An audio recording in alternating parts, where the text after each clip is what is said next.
Hi, folks. Welcome to another episode of The Inciting Incident. I'm your host, still have been your host, Tim Shields. That hasn't changed. But I got connected to a new friend who is our guest today, Patty Davis. And I'm excited for this conversation because she's a renowned psychic medium. And also, that is in the field of consciousness. It's, and obviously I love to play in that field. So we're just going to jump into it, and I'm going to read her bio, and then we'll get started. Patty Davis is a renowned psychic medium and intuitive guide with decades of experience helping people access clarity, healing, and deeper spiritual understanding. Known for her grounded, compassionate approach, Patty bridges the seen and unseen worlds, offering intuitive insight, mediumship, and spiritual guidance that empowers individuals to trust their inner knowing and navigate life with greater purpose. Her work blends practical wisdom with profound spiritual perception, making the mystical accessible and deeply human. Patty, welcome. Hi, Tim. Thank you for having me. I've had some friends say to me and my sister that we're like healer dealers. So I might be adding you to the Rolodex. I'm like, what do you need? You need a psychic. You need somebody to clear the house. Yeah. What kind of energy you need to clear? I love it. Yeah, I love it. Past life stuff. So Great. adding you to the Rolodex when people come to me. So, as you know, because we had a little conversation, I always start off with asking people to kind of set it in a time and a place. Who were you? Where were you? Where did you grow up? And did you have any idea who you wanted to be when you were 17 years old? I loved when I was 17. I know for a lot of people, those ages, high school ages, were torture. But for me, I just thrived. I loved it. 17, I was in high school in Covina, California, which is about an hour's drive inland from downtown LA. And I was having a great experience. It was my sexual awakening. I was smoking a lot of weed. I was a cheerleader. I was having a great time. And for me, being very empathic and psychic, it was a time when kind of one of the first times in my life where I didn't really follow my intuition a lot. So there were a lot of mistakes that happened that helped me, realize that it was important to follow that. But yeah, that's where I was. Go ahead, keep going. As far as what I wanted to be, I have had so many jobs. I'm one of those people that do a lot of things. I dabble in a lot of things. Actually, being a psychic is the thing I've done longer than anything else. And I just get bored easily. So even before I knew what I wanted to do, I was changing my mind all the time there. I'm very artistic and knew I wanted to do something in the artistic field. But it changed from interior design to a makeup artist to set designing, all over the place. Yeah, it sounds like you needed that creative outlet, that creative expression. Yeah, definitely. So when did this kind of start for you? I remember you mentioned something about your dad's parlor tricks or something like that. Oh, when did the psychic stuff start? Yeah. Yeah. I was born with it. My father was extremely psychic. We used to call him his circus tricks, and he would do things like circus tricks. Yeah. The phone would ring and he'd say, "Oh, that's for you." Or we talk about the baseball game coming up on Saturday. "Oh no, it's going to cancel." That type of thing all the time. But then he also got premonitions that were really serious. He predicted his brother's death. He tried to talk his brother out of going on this hunting trip that he had planned, told my mom where he was going to be shot, how he was going to pass, and it all came to fruition. And we were a kind of a lower middle class family, so our vacations were getting all in the station wagon and driving across country to see our relatives, in Kansas and Minnesota. And we did that every 4 years or so. And it was a big deal. And then one year he just said, "No, we cannot go," last minute. And we all trusted that. I mean, as kids, we were disappointed, but we trusted him and my mother trusted him. So we didn't go, and we strictly followed what he felt coming. He was a pretty shy man, and he didn't talk about this to anybody else. And he was raised very, very Catholic. And so this wasn't something that was, really accepted. So he kept it to himself. Yeah. So my two brothers and I, we all have it. It all manifested a little bit differently. I've had it my entire life. And then I began working with it seriously about mid 30s. And Okay. yeah. And I mean, that has got to be a very challenging and tricky tightrope to walk emotionally between fear and premonition. Like, how did that affect, well, how does that affect you? How did that affect your dad? Yeah, exactly. My dad was he told me that he saw too much too quickly and shut it off. So he really paid attention to what trickled in. We as kids, there wasn't fear around it. It was just kind of like, oh, okay, we're not going to do it. That's why. We didn't really think much about it because it was just our everyday life. For me, what really hit me was when I was became a mother. My daughter was supposed to go on a field trip on a fishing boat, and I was worried about her. And I was asking myself, are you worried because you're a mother? Or are you worried because this is a premonition? And so I started manifesting a psychic teacher or a mentor. And within a week or so, I heard some people talking in a coffee shop about their psychic classes. And I went over and kind of butted in and asked them, and then started working with a teacher for about 13 years and on a reading circle. And I'd been working with the metaphysical realm since I was about 8 years old personally, but I just needed to feel a little more in control and have a little more understanding about my gifts. And like you said, what was fearful and what was, a premonition that I needed to pay attention to. Yeah. I mean, I would imagine it's a path you need to be kind of walked down and have a teacher or a mentor, because a lot of things can go haywire, I would imagine. Yeah. And just like, especially in the beginning when all of that information is coming in and you're like, am I going crazy? What is this? But it sounds like you already had it in your family. So you sort of had some familiarity with it.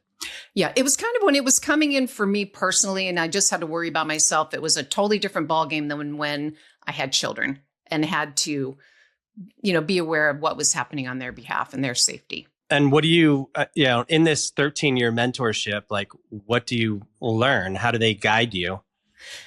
I think the main thing is community, to have people that you can talk to about the weird things you're getting and the weird things you're experiencing and things that you may not be comfortable talking to other people about.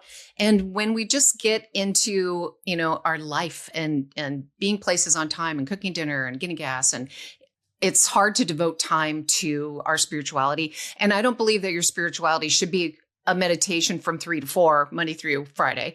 But when you set aside time to work in a community or with a mentor, it helps you really focus on those things and really devote time to your expansion so that you know yourself better, you trust yourself more. And the more we trust ourselves and the safer we feel, the more it comes in. So it just opens that up. Yeah, I guess that's true with, especially for me as writing. Just trusting the information that is coming in. And I try not to judge it. I just listen and keep my fingers moving across the page as fast as I can. Is that how I'm always curious how, a psychic or, medium, whatever, experiences the information. Because I think everybody is capable of it, but obviously some people have a way stronger channel and, open field, I guess, to be able to absorb this layer of information beneath the senses and the physical reality.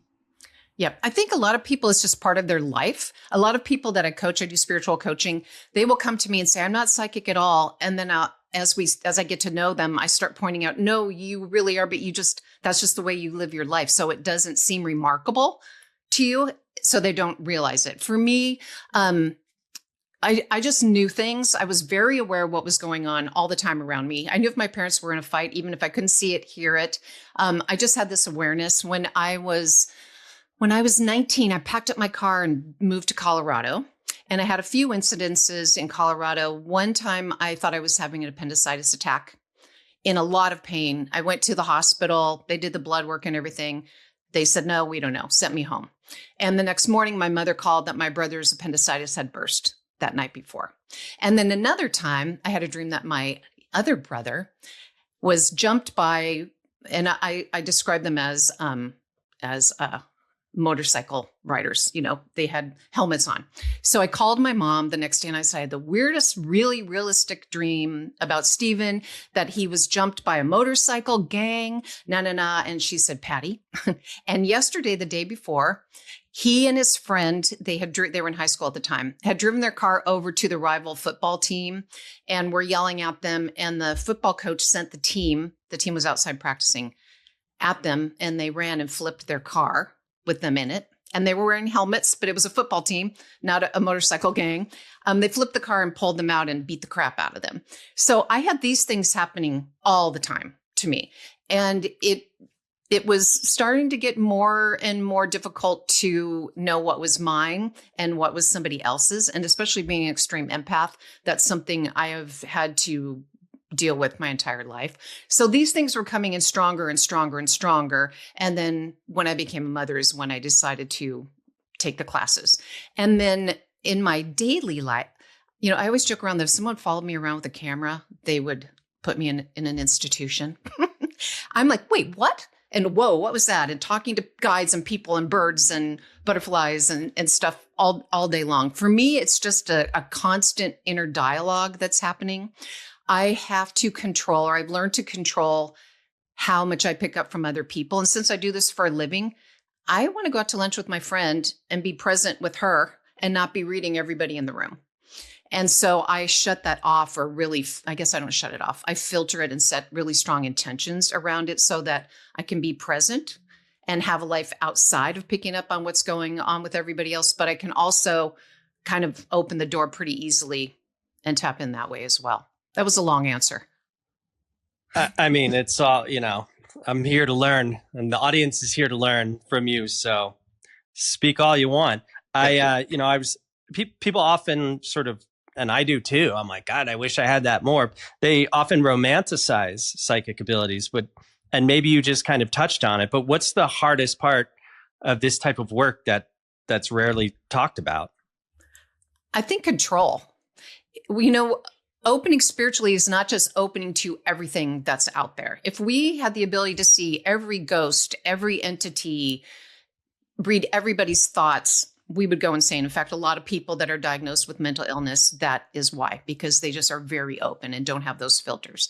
So it can become overwhelming really easily. You can get to a point where you don't sleep. You get visitations all night long. You're hearing voices. You're picking up on other people's physical pain, emotional pain, thoughts, moods.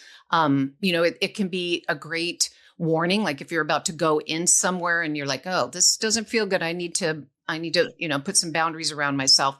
That can be great. But again, if you're not in control of what you have, or you don't have boundaries or safety in place, you can go into something and be overwhelmed by it, or pick up on something that you don't want to. And how is it coming in? Is it more auditory or visual or sensation? Like, Yeah. Well, I think we romanticize how, psychics and mediums get this information, wishing, wow, yeah, I wish I could get the lottery numbers next week or something like that. Yeah. Yeah. Well, those are the clairs. Everyone has their own clairaudience, clairsentience.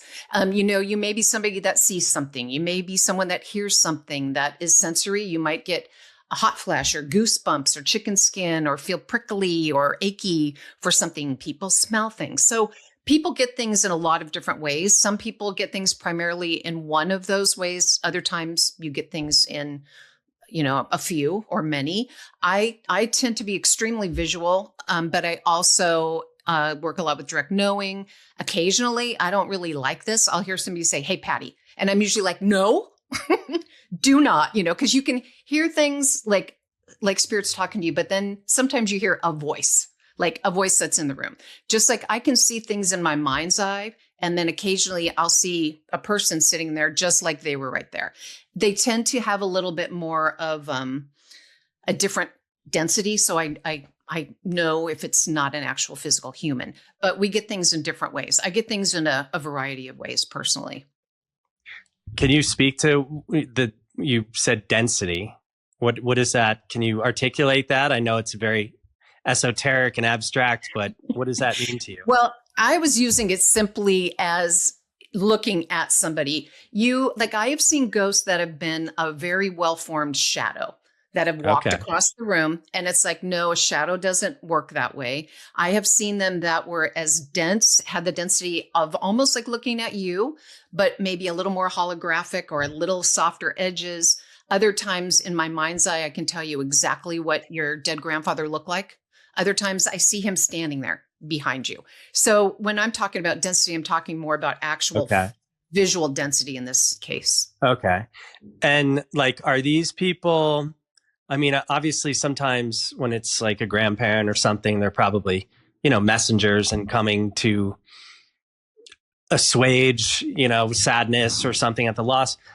Are there also people that are, sort of incarnates lost in this world, don't know how to get out? And then, and then there's kind of a whole angel and spirit realm, Can you sort of speak to those kind of different, things you experience or? Yeah, that's a whole course. That's a whole course. That's like a 6-week course with me. And in my podcast, I host Spirit Speakers podcast. There isn't a full episode on mediumship. So if somebody's really interested in, you can go listen to an hour's worth of talk on that. But to summarize it, just like humans, people that pass over, there are a lot of different places that they could be or they can come from. There are people that die and hang around for a while, that they kind of stay in more of the earthly realm to make sure that their family's okay, to watch over other people. They may not necessarily be stuck, but they're choosing to do this. There are other people that die and just like zip right across. There are people waiting for them. There's a party. They're so happy. They're done with this earthly realm and they move right along. And then there's stages all the way between the two. But then there are also beings that don't cross over.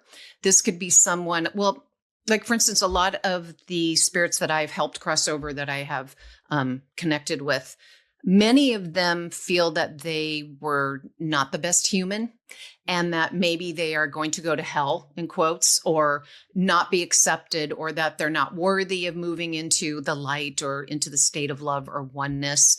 And then there are people that cross over that go into I don't believe in hell per se, but they go into a little bit of a darker, heavier, not great place. But that's just something that they needed to experience before they move on.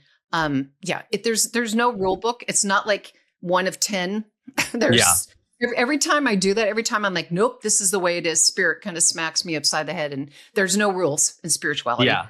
Anything is possible. That's when you're on the right path, when you're constantly getting smacked over the head, be like, oh my God, I had it all wrong. No, it's bigger, it's deeper.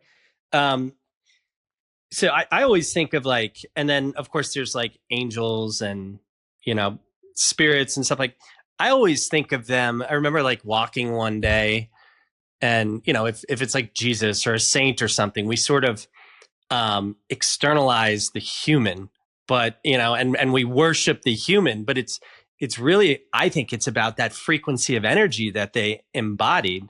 So instead of, putting that energy outside of us, we should bring that energy, embody that energy of what that consciousness is. I mean, what do you think about that? Yeah, I totally agree with that. And I see things that way too. I think as humans, we like to label things. We like to have a hierarchy. We like to have a path. We like to label, this is Archangel Michael, this is Raphael, this is blah, people like that. And for me personally, I call it the angelic realm, but it's just a realm of the highest frequency, unconditional love, healing. Some people call it Christ consciousness. I think it's all of the above that exists there. It's just a place of, when I tap into it, I sometimes just cry because I can't help it, because it's just so beautiful. It's a place of love, but the deepest love that we only have moments of connecting with, that exists. And we can step into it. We can bring it in. We can meditate on that frequency. We can call it in for healing. We can call it in as a vessel to help other people access it. Some people, and I'm not saying that Archangel Michael and all those don't exist, but some people do have experiences where they identify with it more in beings or in named things. For me, it's a realm or a dimension. Yeah. And what do you think about this crazy moment we are in human history and human evolution? I know it's a big question. We're just jibber jabbering and speculating, but I mean, I'm an optimist, and I think we are moving towards a larger awakening. I had a conversation with somebody today that was some real big, heavy information that part of me wishes I didn't know. But again, at the same time, like, it's darkness can't exist in the light. So I mean, what do you think about this human evolution or spiritual arc or the awakening or wherever we're at in this moment of history? Okay. Well, I'm going to go back a little bit to just prior to COVID coming in. I had a really strong meditation with Spirit. Pretty much said she's going to hit the fan, be ready. And they said that the world was going to go into a strong place of division, where the light and the dark were going to become very obvious, that all of the things that we had swept under the rug and pretended didn't exist were all going to come out, and that it was going to be a lot, and that it was going to be very difficult, and that it was extremely necessary. That there are people that need to see that contrast of love and hate, of light and dark, used in that way, to be able to move into a place of being heart-centered. And we need more heart-centered people to be able to continue this ascension process. So it's so depressing. And I just see so much potential in humans and the human heart and our ability to love and care for one another. To see it manifesting humans manifesting in such a horrific way is really, really difficult. Anytime I go into fear, Spirit, and I'm like, what the hell? They tell me this is necessary. You need to trust. You need to be as light and lovely as you can. You need to find happiness and joy in your life while still being active and helping others and being aware of what's going on.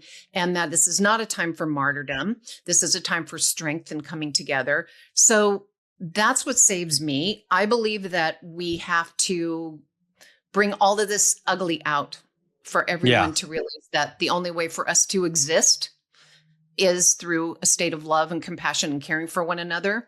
And I think that's what I believe is happening, that all this ugliness has to happen for us to ascend beyond it, and then we will ascend. And also, there's a lot of really amazing, lovely things happening in the world that we don't hear about.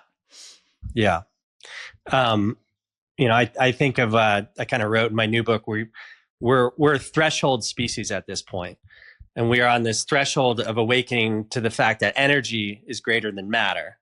And when we all shift into that, who knows what's possible. But, at this moment, I try to listen to both the Democrats and the Republicans, and they're saying the exact same thing. They're just using different language. And it is like, and when you step back, you're like, don't you see that you're programmed? This isn't even your message. This is programming and conditioning by the perception machine, which is what I call the media. And it's like, it's just too what do they call it? Not sound rooms or what, they're just bouncing off of each other, the same thing. It's like, how do we get to that unity? Is it going to take, sort of some grand consciousness awakening, or is it going to take some sort of terrible devastation thing? It's, I don't have the answer, but I mean, I always think it's just in consciousness. Consciousness is, energy is, the wave is the way energy travels throughout. So the universe, so we all just have to like up our level of love and compassion and everything, just be a lighthouse, as like you just said. But I don't know what the answer is. No, I don't think we're supposed to know the answer. I think, I have so many clients, myself included, where we feel that we're on the edge of a huge transition in our personal lives, regardless of in addition to what's happening in the world. And even for me, I've been doing this work for almost 25 years. I know I'm supposed to do something a little bit different. I'm being called to shift it to align. It's supposed to align a little bit differently. And usually spirit tells me, okay, this is what you're doing next year. It's crickets for me. I don't know. I'm not being told. A lot of people are feeling that because I think the timeline has shifted and there's a lot of free will at play here when what's happening to the world. So there may be things that we came in to do in this world, in this life, that it's not quite time, or we are not supposed to know exactly what we're supposed to do yet. It's kind of like, we'll let you know when it's time, is kind of the message I keep getting. So for a lot of people, it's really frustrating because we feel this, this need to help and to share, and we know that we're here to help with this ascension process and be a major part of it, but we don't know what we're supposed to do. And we're just waiting for spirit to tell us. And it's really frustrating, but we really have to practice patience right now. And also there's the whole thing of spiritual bypassing. There's such a fine line, for me in the news. I don't watch the news. I tell my husband, okay, there's something I really need to hear. Let me know. A lot of times I'm just putting my hands over my ears going, no.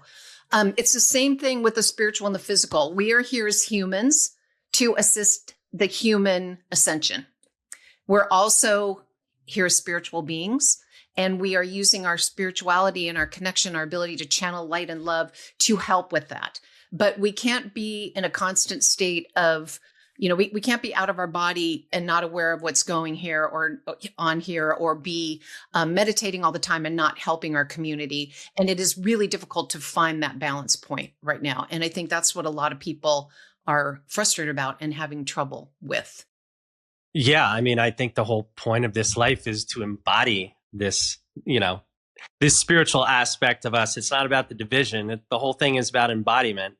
Of the knowledge and wisdom and the information, and that's kind of why we're here and why we have a body and senses and stuff like that.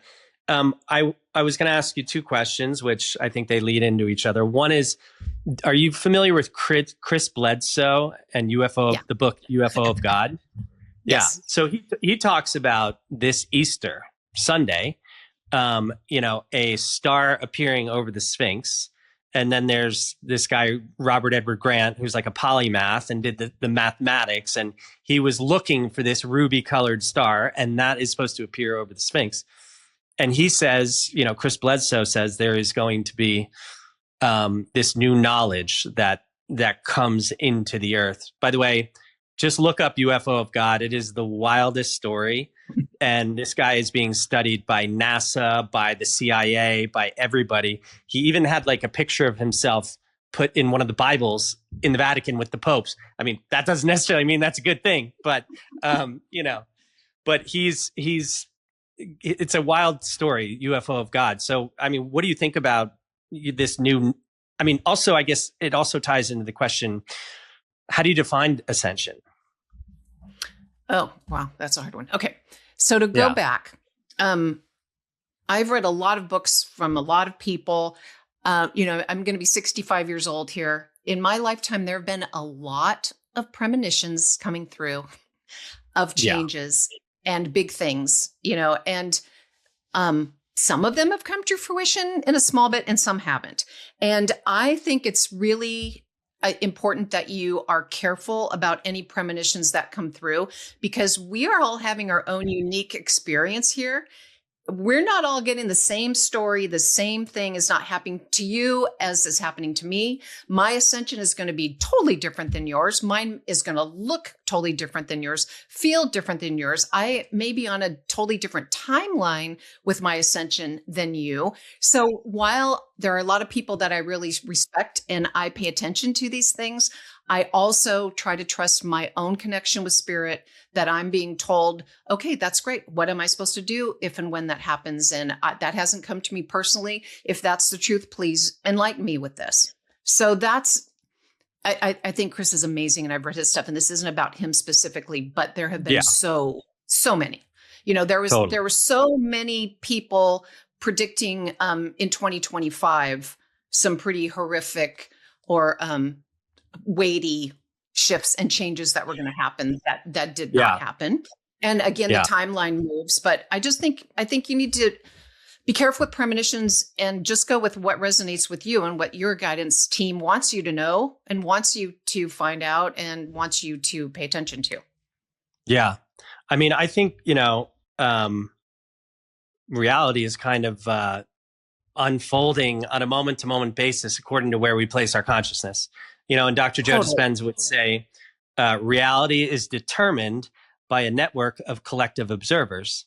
And, where is everybody's focus and attention on? And I think that's why timelines can shift so much. And I think, people who have premonitions or whatever, they're just picking up on that one, possibility according to that moment in time, which is this trajectory. But I remember, there were times during COVID, like 21 to 23 or something like that. It really felt like we were wobbling between like big, bad destruction. And then there would be that like this wave of, I've never really talked about this to people, but like, I would be experiencing these things by day or by 2 weeks or something, and it would just feel horrible and doom and gloom. And maybe that's astrology too. But then there would be like kind of this wave, and I'd be like, oh no, the light's winning. We're moving in the right direction. But it was a very, I never thought about that or articulated, but it was this very kind of intense, energetic battle occurring. I know I'm not the only one who was experiencing it, but at the end of the day, we're in a good versus evil battle, kind of, I think. Yeah. I think energy now, I've been describing it to people as just, it's palpable, where, you used to get up and just go on with your day. I wake up in the morning, I'm like, uh-oh, or what the heck is this? Or, oh gosh, yay, there's some lightness.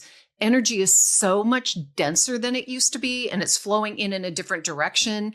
A lot of people are just walking around feeling slightly lightheaded, or like the weight is on their shoulders because things are shifting and changing so quickly. A lot of people that used to have a really strong connection with meditation are having trouble meditating right now, because things are just flowing in so rapidly and so differently than they have in the past. So just like you said, how you were feeling through COVID, I feel like that's continued, at least for me. Like there's just, I'll go to my coffee shop and they'll be like, what is happening today, Patty? And I'll be like, well, this is what I'm picking up on. And then there's all the astrological things, that are happening right now that have not happened in many, many, many hundreds of years too. So it's just a lot. We chose to be here in this really potent time. Sometimes I kind of kick myself in the butt for choosing to be here, but it's not a boring time to be alive. That's for sure. No, it's not. So I think, time is speeding up because of information. I think time is information, and there's so much more information coming in, and it can be very dizzying. The amount of information coming in, especially like, I only got into like Twitter or X like 2 years ago, and I've kind of gotten this terrible, kind of addiction to it. It's just this mindless dopamine hit. Especially if I'm not like all in on a project, if I'm in between or something, I waste so much time on it. I'm embarrassed to say. But yeah, I think what's his name? Terrence McKenna said something like, which lasts longer, like 1,000,000 years in which nothing happens, or 10 minutes in which 50,000 events happen. And I think that's what's happening right now. It's like, all this information's coming in. I with the ascension thing, I was wondering as you were talking, I'm like, well, I mean, is ascension like graduating out of the third dimension and moving on to the next thing? I mean, is that one way to think of it? Or I think that of everything we as humans are able to accomplish and do, pretty phenomenal. Our magic is in our heart and our ability to love unconditionally and to care for others and compassion. And I believe that that's what's happening right now, is that we're moving from more of a root chakra, sacral chakra place into a heart-centered place. And I feel like that is what the ascension is. It's almost like we move beyond the lower physical chakras and into the state of consciousness, higher consciousness, of spiritual balance and of love, so that the human experience becomes one of love and compassion and caring for one another. And I feel like that's what the ascension is. And, I kind of joke around that, and it's not really a joke, but I've said to people, I don't think we're going to be using the root chakra anymore. It's becoming obsolete. The root chakra used to be a frequency match to the planet. The planet is ascending regardless of whether we are or not. So the frequency of the planet is coming up to a much higher space. So for a lot of people that used to ground through the root chakra, like the old school roots on a tree, they're not able to do that anymore. They're not feeling satisfaction from that anymore, or there's too much pain from the collective within that space, and it's overwhelming for them. So people are having to ground a little bit differently than they used to, or connect with the planet a little bit differently than they used to.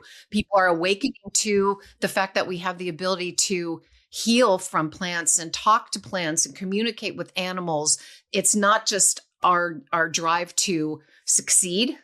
It's totally different. So in what I believe is that when we move into ascending to a place of love, it will have a profound effect on technology and communication and all of the other things about being a human and how we have lived our lives.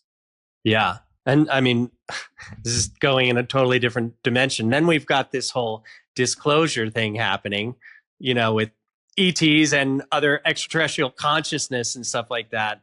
Do you see that, playing in? I mean, a lot of people think it's like 26 or 27 that's going to unfold. There's certainly a lot of information and people meeting and talking about it. What a wild time to be alive. Yeah. I think that ETs have been here forever. My father was not one of those wild, dramatic, crazy guys, but he did say a few times that he had been taken on a ship and seen UFOs. And, he says, you got to be careful. A lot of them are assholes, is what he told me when I was like 11. I'm like, okay, I'll be careful with the aliens that come down. Yeah. But it's kind of like when we were talking about, when I was saying how everyone's ascension is different. If the sky filled with UFOs, there are those of us that are going to run outside. There are those of us that are going to crawl under the bed to hide. There are people that are going to be shooting at it. There are people that have already had a deep connection with extraterrestrial beings. And, I feel like they're here more than ever, or that we're becoming more aware of them being here. I've talked to many of them. I haven't been taken on a ship. I've seen lots of ships. I haven't had any come to me personally, but I have talked to them through readings with other people. And they're, and that's another thing with humans. I'm going to go on my little rant here. Labeling. Like, people come to me, I want to know if I'm Arcturian or Lemurian or, whatever. And I had an ET being show up and stand behind a woman sitting here on my couch. And I said, she wants to know, what you are and what she is.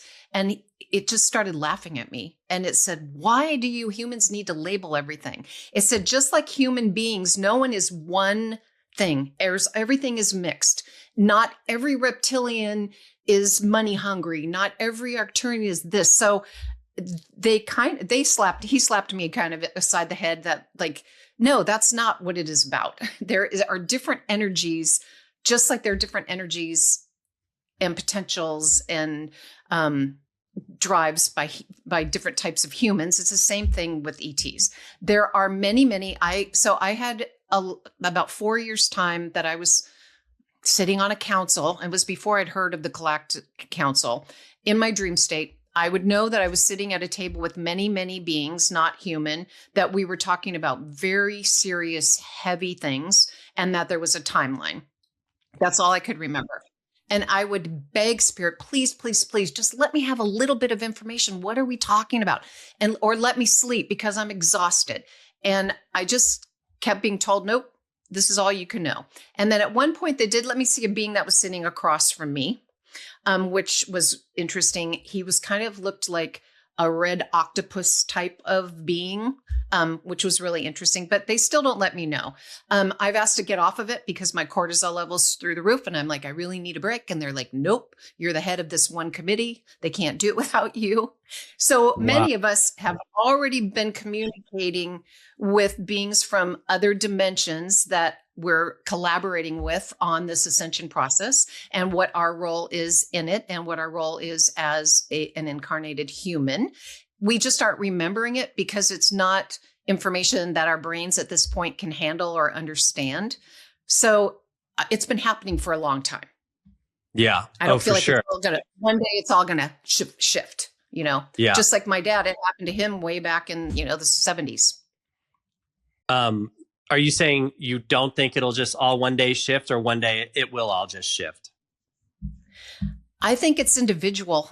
Just like, oh yeah, that makes sense. Like, you know, it's kind of, it's one of those things where you and I are both experiencing this right now, but it's weaving its way differently into our lives, and there's different meaning in our lives. And it's the same thing with the ascension process. It's different for every single person. And I feel like it's the same thing with, I don't think it's the ascension, but, or, you know, the aliens coming, because I already know them. I've talked to them. I already know them. So for me, it's not going to be a, oh my God, they're real moment. But for my mom, it's going to be a, oh my God, they're real. This is real. So it's kind of that way. Like, it might be like, hey friend, now what are you guys here for? You know, or it might be like, oh my God, what the heck is happening? Does that make sense? Yeah. Oh, 100%. Yeah. I mean, okay. I'm in this sort of Thursday Zoom thing called Consciousness Club, but then there's been like a spinoff about like, you know, UFO or whatever they call them right now. Several people have had experiences in there. And then, you know, Dr. Joe Dispenza, it's wild that he actually talks about it, because I knew about it for a long time, but he kind of talks about it publicly from now on. But there are these very tall beings at these workshops, and they are there to heal people. And people will be like reporting that they're like just laying there, and all of a sudden like something is taking their arm and doing it like violently, and they're like, oh my God, that hurts. And then they snap it back into whatever's going on, and they don't have that problem anymore. So I think it's really just about like, you know, maybe, I mean, I think the way they talk about them is they can only come down so far in consciousness, and we have to come up to meet them. And that's probably what this whole, you know, phenomena is about. It's like, wake up, humans, simple little, and, you know, dumbasses. And I've been told that, I've been told that there are agreements between humans and these other beings where they're using our frequency or our energy to enable them to come in, where we are actually here as a partnership with them. We're doing our human thing, they're doing their thing, and then we will, some type of connection or channeled energy or something, we will actually be a vessel, or a portal will work as a portal to help them come in. Interesting. Yeah. I mean, I was, you know, everything, at least the way I see it, everything is a fractal of the one. And, you know, there are infinite dimensions and beings, and, you know, why not just let humans just hang out on this little blue ball and destroy ourselves? Why is there something special about humans that they are interested in, or is it just that they have to bring us up for the whole fractal to move up, if that makes sense? Well, I think it's more that we have chosen as a soul to incarnate into this earth school to see what we're able to accomplish within the limited space and the collective consciousness, because we all affect one another. I don't feel like we're humans trying to figure this out. I feel like we came in to have this experience. And there's a lot of free will. And I don't feel like it's a game where we know exactly what's going to happen at the end. And that's part of the intrigue, is that we do believe that we can come in and make a difference or have an effect on what happens. Does that answer your question? Oh yeah, for sure. I mean, I wanted to ask you something about, I had one question about the difference between, you know, free will and, you know, I don't even remember what it was. Maybe I wrote it down. Maybe it was just in my head, but and fate or what? Yeah. It's like free will versus our soul's evolution, determinism, whatever, Yeah. Yeah. So the way I get most of my information from dead people, to be honest with you. And it's so interesting because I wasn't reading a lot of books because I wanted to have my own experience. And really, I got to a point where I had like an Ayurveda doctor, I had a therapist, I had my psychic teacher, and I'm like, no, I need to know what is mine, not what I'm being taught. So I took kind of a hiatus from everything and just spoke to dead people. And it was really interesting because the way they explained to me the death process, when I did come back in and start reading books, I'm like, oh my gosh, that's exactly the same thing they told me. So I got a lot of validation from that, which was great. So I believe that it's okay to not know everything. I think humans want to know everything. And that's why everyone's trying to label everything and understand the date and the blah, blah, and the blah, blah, because we come in with a little bit of amnesia to be part of this experience. If we came in to know it all and just be spiritual beings, why would we wouldn't even be here? This is part of our soul's evolution. But I believe that there are certain points along the way that are kind of predetermined. Like I need to have an experience of this sort. I want to work through karma with this person, that type of thing. So almost like checkpoints, but there's a lot of detours and a lot of free will in between.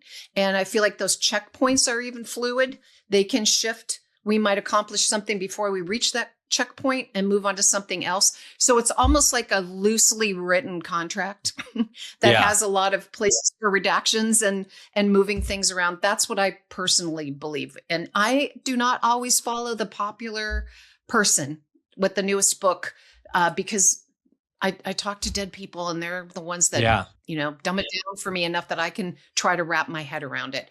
And then I feel comfortable with that because I have a heart-to-heart connection with this being that I'm communicating with. So I'm like, okay, that's what I'm going to go with. That's what I'm going to believe in.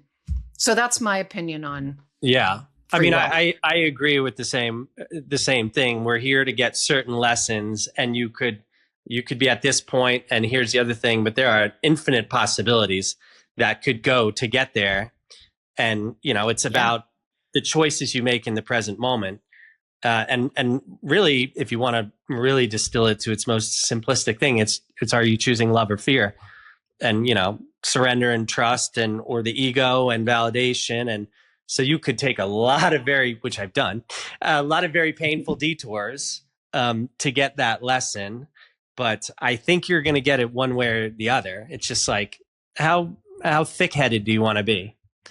Do you want to listen to the soul, what's guiding you, or?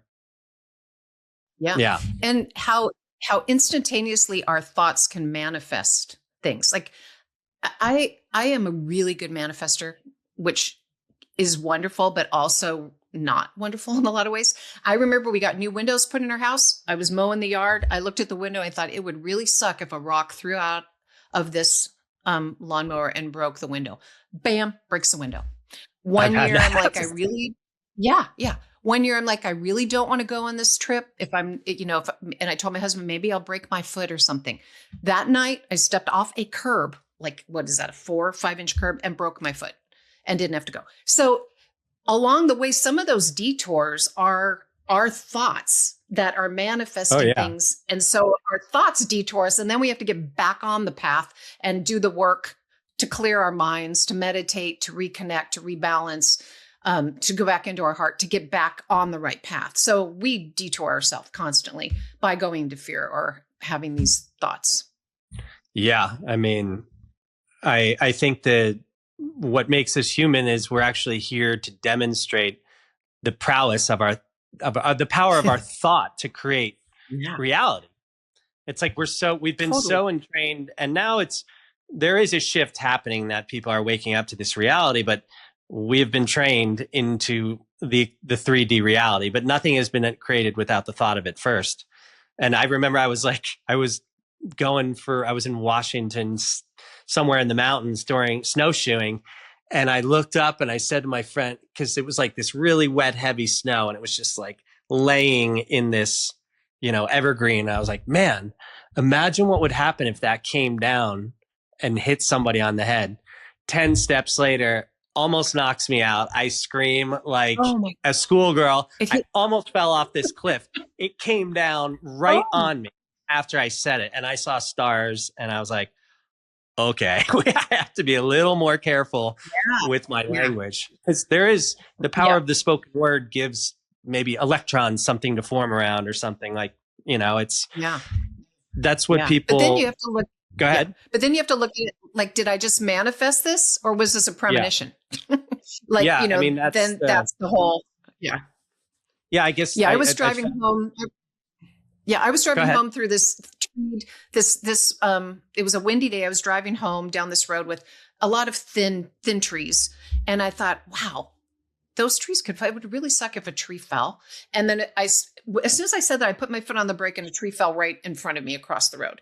So then it's like, did I manifest a tree falling out of fear of a tree falling? Or did I have a premonition that a tree was going to fall, and this premonition helped me put my foot on the brakes? So that's that's kind of, you can go into all that. I had a client who, a lovely woman who, she wanted to have a child. I was doing a reading for her, and I said, "Oh, you're going to have a boy. It's going to be great. The only thing is you're going to get mastitis, which is a breast infection from nursing." And I said, "But that's the only thing I see, and you just need to get on it, right away." So then I saw her a couple of years later. She had a baby, and she said, "So here's my question for you.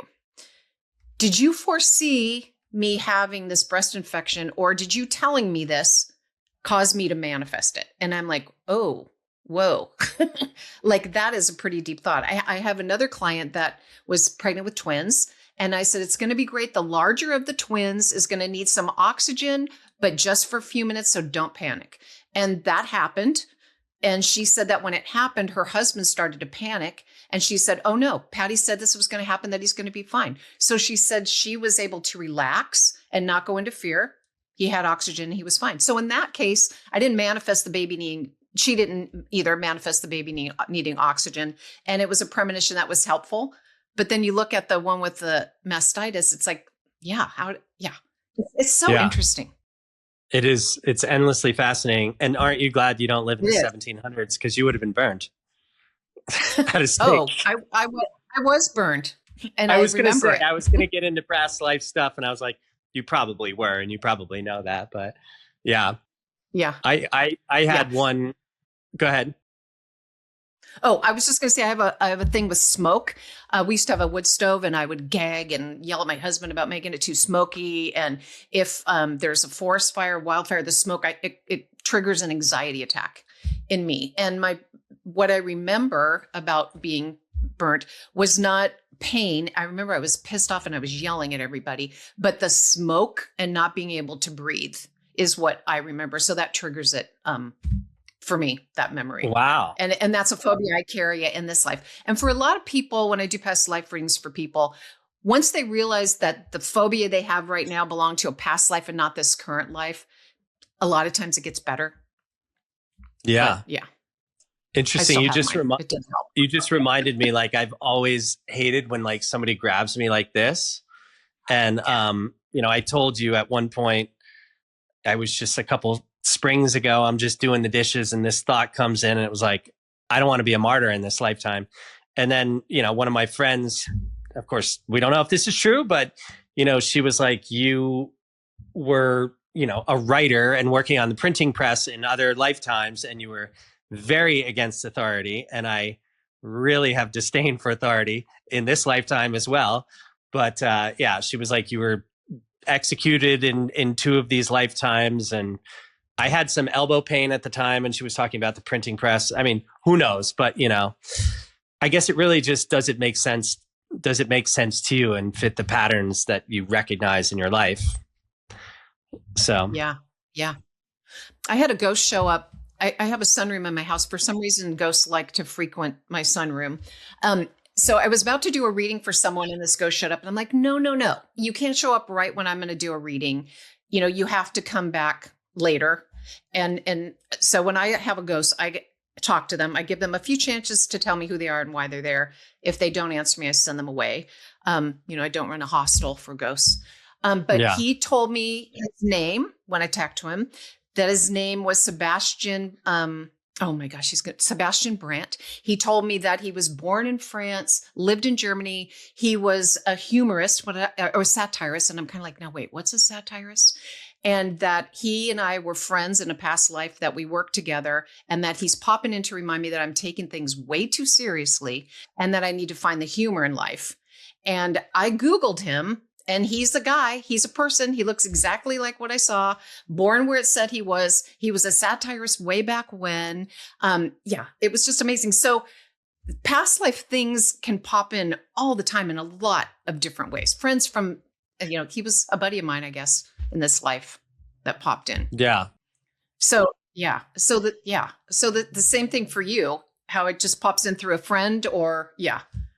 Yeah. I mean, when I think about like every kind of the major relationships I've had, when I think back to the moment that we met, there was always something there where I took like this second glance or something, and, a lot of them were painful. And, one of them was, my friend was like, well, she was your mother in another life or something like that. And you had to work this thing out, and we didn't quite work it out.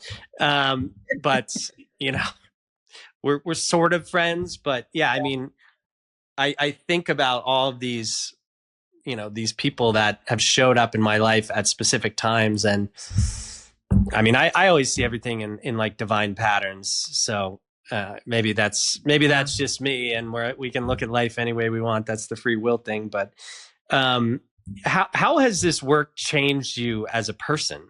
Or maybe it hasn't, because it's all you've ever known. Oh, no. So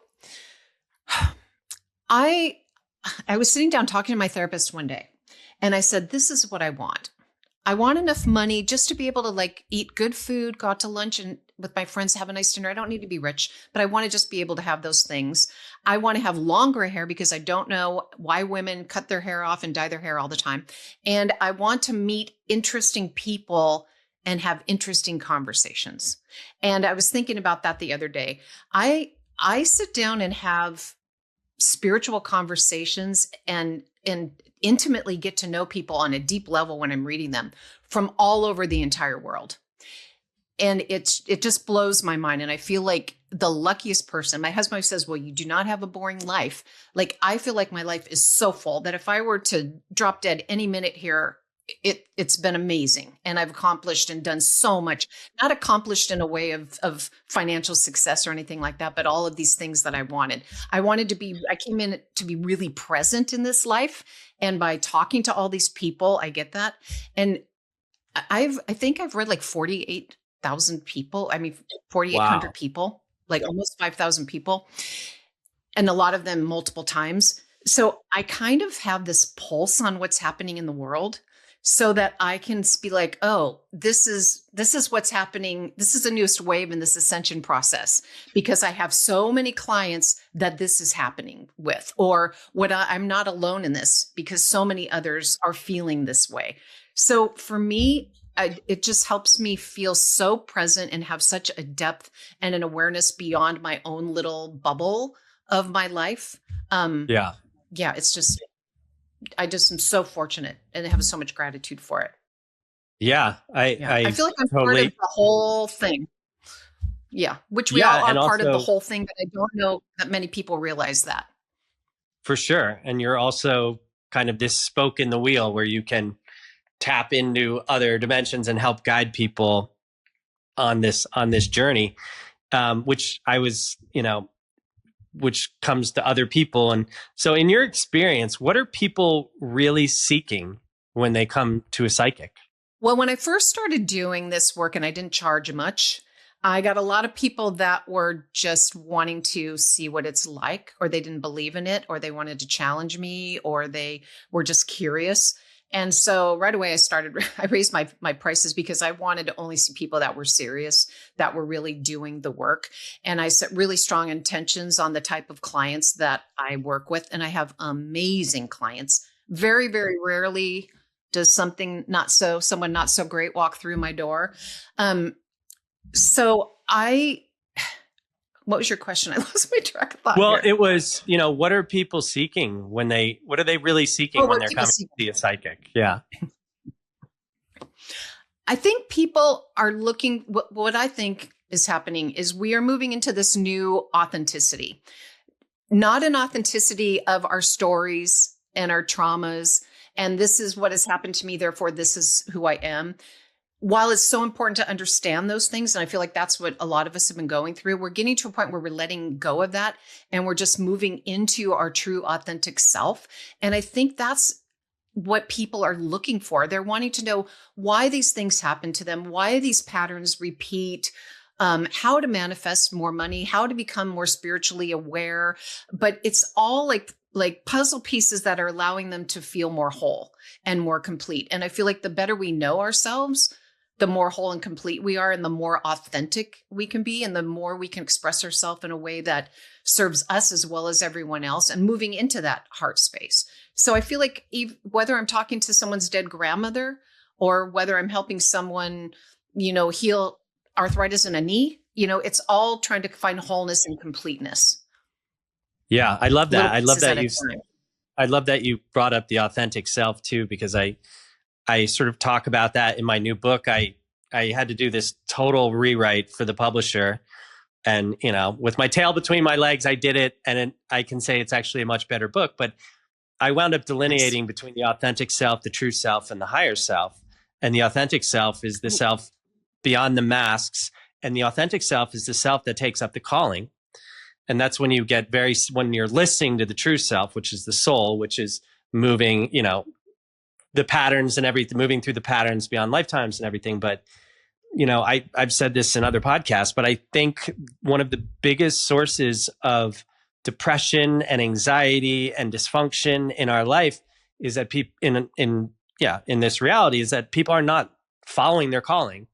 They're not listening to their authentic self because they are living their life for somebody else or some program or some, conditioning. My 21-year-old nephew, he just came through and he's been having a hard 2 or 3 years. And I think he just kind of woke up to he was trying to fit into this college, paradigm. And, he just woke up that maybe some of it's, his parents' programming and everything like that. But it's the human school. It's not easy, but it's you have to, I think it comes back to what you said in the beginning. We have to open our hearts and be open to that information, open to receiving it, and then the surrender and trust to follow it. That's the key. I love the way you laid that out. That's great with the 3 types of authenticity. Yeah. And I think self-love is part of it too, because when we're living for other people and through other people's expectations of ourselves, not only are we not expressing ourselves, but we're not in a state of love and self-acceptance. And I think there's so much to get through to move in that place of self-love, which you have to be able to go there first before, or it's a big part of the journey to full authenticity. Yeah. Are you familiar with the chart of your divine self? No. Do you know what that image is? Well, you would know it if you saw it. It's kind of a famous theosophy image or something like that. Has to do, I think, with Saint Germain perhaps and stuff like that. But I'll send it to you afterwards, or people can look it up, the chart of your divine self. But I was probably 2 or 3 years ago, New Year's Eve morning with friends in Park City, and they all went skiing. And I'm like, I'm just going to sit here and meditate. And this image, I was so still, and this image of the chart of the divine self came in, and I just understood it immediately. And then over time, then I sort of brought it into earlier chapters, but the authentic self, the true self, and the higher self. You'll definitely know this image when you see it. But what a wild journey we're on here. What do you? Yep, it's indeed. If intuition is something we all possess, what's the first step for someone listening to begin trusting their own inner guidance? Try not to talk yourself out of it. And if this is where it's difficult, if you don't have a community, if you have a wild dream, or if you have an experience, if you share that with someone, it helps you take ownership of it. Otherwise, you have to, over time, you're like, oh, I think I exaggerated that. That was probably my imagination. You know, that type, we talk ourselves out of it. So if you journal it, that sometimes helps. If you have someone you can talk to and share it with, it's really helpful, because it's happening most likely people that even think they have no intuition or have terrible intuition. It's probably happening so much more than you realize. And you're just not taking ownership of it. And once you start doing that, then all those synchronistic things start really coming in. And then your intuition starts to grow even more. And then your psychic abilities come in. And then you start to understand your Claire and how you work. And then you start looking, more that direction and instead of trying to see stuff, you're realizing, oh, I hear things. So then you're opening up to that. That would be that trust yourself and set boundaries, because if you're scared, you're not going to open up to anything. You get to choose what your life is like. You get to choose what your spiritual practice is like. Sometimes things trickle in and you need to look at why that happened, but you set really strong intentions on what you're comfortable with, what you're allowing, what you're willing to connect with or communicate with, and what you're not. And those can be fluid. You might start off, I only want gentle communication. I don't want to see anything. And then maybe in 3 years, you're like, oh yeah, bring it on. I want to totally see it. It can change, but you have to feel safe or you're not going to be able to open up. Wow. I've never heard that before, especially the first part, which I love, which is, it's an internal subjective experience. So if we don't share it with somebody, if we don't bring it into the external, and then in doing that, take ownership for it, then, I never thought of it that way, but it's like, yeah, I don't know. Maybe it's just some crazy, it was just some crazy thought that I came through, but that is great piece of advice. Is there anything else you want to leave folks with? Ask. If something comes in and you're questioning whether it's true, ask spirit, is that true? Is that valid? And if you don't feel like you're getting an answer, ask for a sign. I was driving through, I hate to admit this, I was driving through a fast food restaurant. It's been a few years. And it happens. A golden butterfly came and was hovering right in front of my car while I'm sitting there. And I got this instant feeling that it was my Aunt Pat that had died. And I'm like, oh my gosh, is that you? And I wasn't getting feedback. And I said, well, if it's you, then Uncle Don has to be close because he passed shortly after her. And so Uncle Don will come in, and a second golden butterfly came and they twinkled in front of me for a while and then they went on their way. So I should, especially after all this time, have just said, oh, hi, Pat. But I'm like, is that really you? And by saying, is that really you? And asking for more, then I got validation. So sometimes validation comes in dreams. You might pick up your phone on Instagram and there's a validation. Then you have to believe the validation. But ask, I'm sensing something here. Who are you? What do you want? And if you don't tell me who you are, then you're banished from my home. Or I'd really want to connect with my grandmother. I'm asking her to come in my dream state because that's where I feel safe. Or, well, that's weird. Why did I just trip and fall on my face? And you ask spirit why that happened and pay attention to it. So people forget to ask. People come to me be like, this happened. I'm like, did you ask who it was or why that happened? They're like, no. So you can ask questions. And then again, you have to accept the answers and be open to it and trust the answers that you get. Yeah, I have like a million other questions that were kind of coming through in this last half, but we'll have to get to it another time. I love these conversations because, life is really happening right behind here. It's what's happening in between the internal and external world, but it's primarily an internal subjective experience. So it's like, it's great that there are people like you that can help navigate people through this. But, and I just, I think we live in we're mystical divine beings just having this little meat suit for a minute, to evolve. So, thank you so much for sharing your time. Where can people find you? Thank you. Thank you, Tim. I just want to say one thing really quick. I feel like we are coming together with our community and we're meeting people in a really purposeful way right now. I feel like I used to have a lot of clients. Now, every client that comes in, I'm supposed to learn from them as far, in addition to teach them and communicate with them. Same thing with you. We had a little chat on the phone and I got off the phone and I said, now, how amazing is that? Like, it feels meaningful. These conversations that we're having and the connections we're making right now are really meaningful. in a lot of ways for people. Okay. P. Davis Psychic, my company's Wing. Can I add one thing on top of that? I think it's because, you know, as we're all moving up in this, you know, in our consciousness, the field, it's just an information grid. I remember sitting with my buddy Toby one time watching a movie, and all these things were happening, like wild, mystical things. And I'm like, I feel like the dream team is coming together, and it's an information grid. We're all connecting into this information grid. And I think that's, you know, Danielle, our friend Danielle, put us together, and, you know, we're all tapping into this grid. And it's like the more powerful and the brighter we make this grid shine, the more people are going to tap into it. And that is how we flip the switch on this reality. In my idea, in my humble idea, but yeah. It's almost like we're all starting to hold hands. Instead of just chatting and going on our own way, we're all starting to hold hands and connect. That's building that grid. Yeah. I love the way you said that. I love it. Yeah. Thank you. Beautiful. So where can people find you again? Oh, okay. My company is Wing and Ether. Ether is AETHER. So wingandether.com or pdavisspsychic.com is my website. It's up. It's being revamped a little bit, but it's up right now. On Instagram, I'm at Wing and Ether. And I stopped doing readings a few years ago. I might start trickling a few in, but I do spiritual coaching. I'm just going to be coming out with my 2026 class schedule, which is mediumship, advanced mediumship, people pleasing, moving beyond people pleasing, managing empathy, ascension through the heart. There's several different classes going on right there.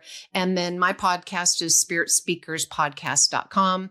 And it's also iTunes, Spotify, wherever you find that. And it's almost like a mystery school in podcast form. There's podcast episodes on angels and meditation and UFOs and really interesting guests. So that's how you can find me.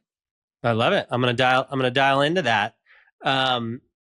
Folks, check her out, and please like and share this with people who you think might dig it and who could possibly use Patty's help. And let's fight the algorithm. Great. Give a like and a follow and all that jazz. I hate being a beggar at the end of every episode, but it's just these tragic reality we live in where, you know, the gatekeepers or society puts value on followers, which is like monopoly money, really, at the end of the day. But so anyway, enough. Yeah. I could go on that soapbox, but we'll take that one offline. Anyway, thank you folks for listening so much. I hope you have a wonderful day wherever this finds you. Until next time, I'm Tim Shields. This is The Inciting Incident.